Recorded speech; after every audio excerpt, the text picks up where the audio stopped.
नमस्कार दोस्तों, मार्केट तक में स्वागत है। बजाज कंज्यूमर केयर लिमिटेड की बात करेंगे।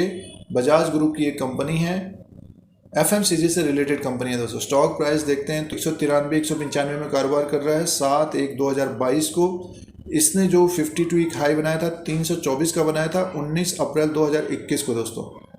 और 52 वीक लो है 179 रुपया 45 पैसा 3 दिसंबर 2021 को बनाया। यानी मीन्स 2021 को एक हाई भी बनाया, उसके बाद देखिए अब गिर के लगभग अपने लो के आसपास कारोबार कर रहा है 193-194 के आसपास।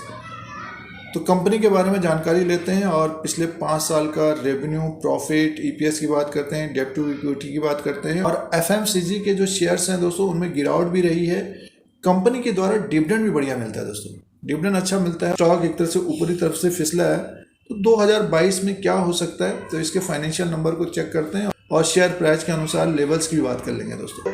बजाज कंज्यूमर केयर लिमिटेड के बारे में एनालिसिस और विश्लेषण करते हैं, डिस्कस और चर्चा करते हैं इस वीडियो में। मार्केट कैप की बात करते हैं, 2859 करोड़ का है। फेस वैल्यू 1 रुपीज़ का है और बुक वैल्यू पर शेयर दे तो 51 का है और ईपीएस 14 का है दोस्तों। और कंपनी के द्वारा डिविडेंड भी बढ़िया मिलता है। अब दोस्तों फाइनेंशियल नंबर की तरफ ध्यान देते हैं और एनुअली बात करते हैं। सालाना जो रेवेन्यू हुआ है 921 करोड़ का रेवेन्यू है 2021 में, और 2017 में 5 साल पहले देखते तो 796 करोड़ का रेवेन्यू था, और 2018 में 827 करोड़ और 2019 में 918 करोड़, 2020 में 852 करोड़ का रेवेन्यू था। तो देखिए 2017 5 साल पहले लगभग 800 करोड़ का रेवेन्यू था, बढ़कर 921 करोड़ तक पहुंचा है। ये सालाना रेवेन्यू है और ज़्यादा नहीं बढ़ा है, बट ये कि गेन तो हुआ ही है। प्रॉफिट की बात करते हैं तो देखिए नेट प्रॉफिट है 223 करोड़ का नेट प्रॉफिट हुआ है 2021 में। अगर हम 5 साल पहले की बात करते हैं तो 218 करोड़ 2017 में, उसके बाद 211 करोड़ 2018, 2019 में 221 करोड़, 2020 में थोड़ा बहुत कम हुआ क्योंकि पिछले साल की सिचुएशन सही नहीं थी तो 184 करोड़, और बढ़कर अब 223 करोड़ तक हुआ है। तो इम्प्रूवमेंट तो हुआ है पिछले साल के अनुसार, बट 5 साल का अगर हम रिकॉर्ड देखते हैं नेट प्रॉफिट का भी लगभग 200 करोड़ के आसपास का प्रॉफिट है। दो कंपनी को एक तरह से प्रॉफिट है दोस्तों। और ईपीएस की बात करते हैं तो देखिए अर्निंग पर शेयर है 15.12 का है दोस्तों, और डेब्ट टू इक्विटी की बात करते हैं तो 0.01 का है दोस्तों। हम क्वार्टरली नंबर्स की तरफ ध्यान देते हैं। देखिए सितंबर 2021 का जो रेवेन्यू था 216 करोड़ का था और पिछले साल 226 करोड़ का था, तो थोड़ा बहुत कम रहा है, बट ये कि 216 करोड़ का रेवेन्यू है सितंबर 2021 में। और कंपनी को प्रॉफिट जो रहा है 46 करोड़ का प्रॉफिट रहा है Q2 में, सितंबर 2021 के क्वार्टर में। पहले ज़्यादा था दोस्तों, एक साल पहले 56 करोड़, 57 करोड़, 54 करोड़ और 48 करोड़। तो कंपनी को प्रॉफिट तो आया है, बट ये है कि प्रॉफिट कम है क्वार्टरली। तो फाइनेंशियल नंबर की तरफ ध्यान देता हूँ। सालाना जो रेवेन्यू है लगभग 900 करोड़ का रेवेन्यू है, कंपनी को प्रॉफिट है, और ईपीएस की बात करते तो 15 तक का है, और क्वार्टरली नंबर्स में भी इम्प्रूवमेंट हो रहा है। पिछले 1.5-2 साल में थोड़ा बहुत कमी पेशी रही है नंबर्स में, लेकिन कंपनी को नुकसान नहीं हुआ है दोस्तों। तो ये फाइनेंशियल नंबर थे एनुअली और quarterly Bajaj consumer care limited के। अब रिटर्न की बात करते हैं। पिछले 1 साल का रिटर्न माइनस है 13% का, और 3 साल का रिटर्न भी माइनस है 49% का।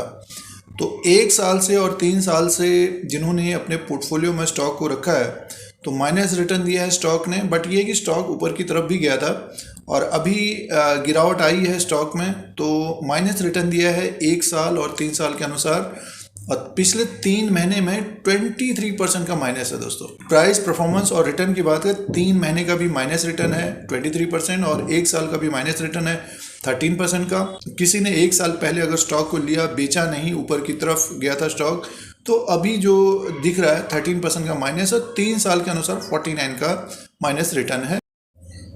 प्रमोटर्स की जो होल्डिंग है 38.04% की है सितंबर 2021 तक, और ये मेंटेन है पिछले साल के अनुसार 38% की होल्डिंग है सितंबर 2021 तक प्रमोटर्स की होल्डिंग दोस्तों। अफाइज की जो होल्डिंग है 24.44% की है सितंबर 2021 तक, और डीआईज की जो होल्डिंग है दोस्तों ये है 13.83% की। तो अफाइज की होल्डिंग अच्छी खासी है, और डीआईज ने थोड़ी बहुत इसमें प्रॉफिट बुकिंग की है। तो सितंबर 2021 तक 13.83% की होल्डिंग है, और पब्लिक की जो होल्डिंग है दोस्तों ये है 23.69% की होल्डिंग है। सितंबर 2021 तक ये शेयर होल्डिंग पैटर्न है। प्रमोटर्स की जो होल्डिंग है 38.04% की है सितंबर 2021 तक। दोस्तों वीडियो आपके मतलब का है, स्टॉक मार्केट को जानना चाहते हैं तो लाइक का बटन दबाएं। लाइक का बटन दबाने से और आगे वीडियो बढ़ सकता है। बजाज कंज्यूमर केयर लिमिटेड का चार्ट लगा हुआ है। अगर हम चार्ट पैटर्न के अनुसार बात करते हैं तो स्टॉक देखिए एक तरह से बेरिश मोड में है। ये 2021 में एक तेज़ी बनी, इसमें लगभग 170-179 के आसपास था ये 17/11/2020 में। उसके बाद एक तेज़ी बनी इसमें 2021 में और स्टॉक हमें ऊपर की तरफ दिखा 19/4/2021 को 322 में था दोस्तों। और उसके बाद देखिए एक तरह से ये ऊपर की तरफ थोड़े दिन ये कारोबार किया, लेकिन एक तरह से इसमें मुनाफा वसूली हुई और स्टॉक नीचे की तरफ ही आया। तो ये पहुंच गया 179 में 30/11/2021 को। कहने का मीन्स ये है कि 2020 के नवंबर में ये लगभग 170-180 के आसपास था और स्टॉक जो है फिर से नीचे की तरफ आ गया। साल भर में एक ऊपर की तरफ जंप किया इसने और मुनाफा वसूली हुई, स्टॉक फिर से नीचे की तरफ आ गया और उसी के आसपास कारोबार कर रहा है। ₹90 के आसपास है दोस्तों, अपने 52 वीक लो के आसपास ही है। बेयरिश मोड बना हुआ है और अगर स्टॉक इसको होल्ड कर जाता है 180-190 के बीच अगर ये रहता है या फिर 200 के ऊपर स्टॉक रहता है, जैसे कि हाल फिलहाल में जो एक तेज़ी आई थी 207.50 रुपये इसने हाई बनाया, तो ये एक रेजिस्टेंस रहेगा दोस्तों। इसके ऊपर अगर स्टॉक रहेगा तो ये स्टॉक हमें तेज़ होता हुआ दिखाई देगा। लगभग मान के चलिए कि ऊपर की तरफ 227 से 230 और उसके बाद एक तेज़ी और आती हुई दिख सकती है ऊपर की तरफ। ये लगभग 240 से 250 तक जाता हुआ दिख सकता है दोस्तों। ये जो प्राइस था इसका सितंबर और अक्टूबर के महीना में ये ऊपर की तरफ यहाँ तक जाता हुआ दिख सकता है। मान के चलिए 3 से 6 महीना 4 महीना अगर कोई स्टॉक को देना चाहते हैं तो यहाँ तक ये स्टॉक जाना चाहिए ऊपर की तरफ 200। बट ये है कि स्टॉक 207 से 215 के बीच अगर ट्रेड करता है तो एक तेज़ी की संभावना रह सकती है। फिलहाल स्टॉक एक बेरिश मोड में है। अगर इसको होल्ड कर जाता है 179-170 को होल्ड कर जाता है तो 2022 में एक तेज़ी की संभावना रह सकती है। समय लग सकता है दोस्तों।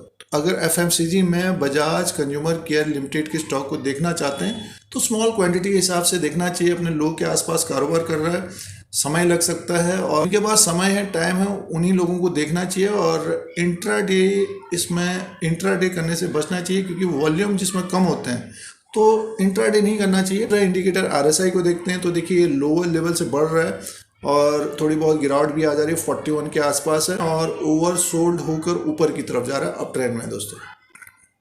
तो दोस्तों ये चार्ट पैटर्न के अनुसार था और कुछ फाइनेंशियल नंबर थे दोस्तों। ये बजाज कंज्यूमर केयर लिमिटेड का एनालिसिस और विश्लेषण है प्रेजेंट टाइम के अनुसार।